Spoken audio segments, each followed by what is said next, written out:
If you walked around and looked at things that are not perfect, and someone would pay you to make them perfect, a lot of needless work would be done, and a lot of work priority would be messed up and mixed up.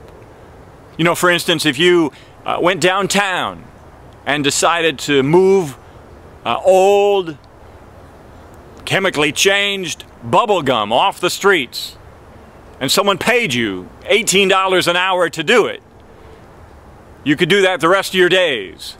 And I'm not sure we'd call that a life or a vocation or the highest priority of need. But you know, schools and education in America have gone that way. The schoolhouses have overtaken families and children and lives. That is that anytime, and this is just the way it is because the rules have been written by God, but anytime you divorce someone from their responsibilities, the plummet of the situation will be grand and great, expensive and unfixable. For instance, when you divorce parents and their responsibilities to their children across the board for those children, you have an unsustainable, unaffordable, catastrophic situation.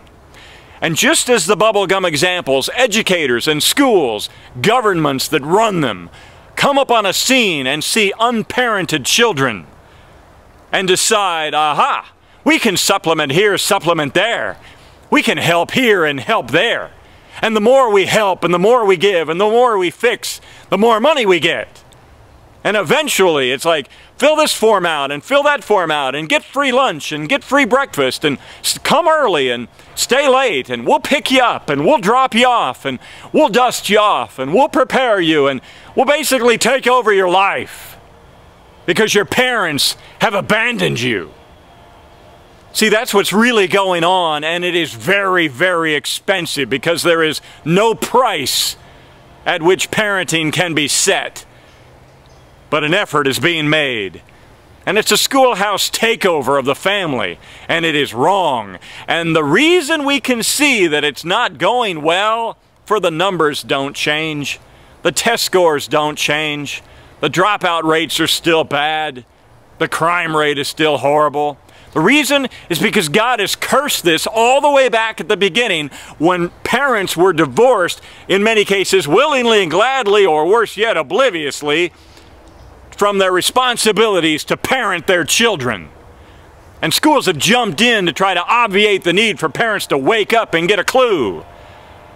And God has cursed it, left, right, and center, all along the way, making it not work, making it ill-affordable, and making it catastrophic. And the result is people just continue to throw money thinking that, by golly, the need of the hour is so great, we got to make this work. Drop another trillion on it. Not ever going to happen. Not ever going to work. What we need are real parents rather than phony, vacuous, abandoning parents. And if you don't get that, nip that in the bud as a crime. What we need are like real schools that teach, not daycares and foster cares and substitute families that coddle. And if we can't get that, and that doesn't work, nip it in the bud and say this is a place for teaching, not for babysitting. And if you nip the other thing in the bud, eventually it'll get easier. What we need are real kids, which we start with and corrupt them into being, you know, dollar signs and things to be taken care of to keep the money flow going. And then when they're 18, we got a new crop of people to care about, or at least a new crop of people with dollar signs on their faces. It's a tragedy. Schoolhouse takeover in America in 2012. Wow. God was right from the beginning, and He's letting you know every step of the way.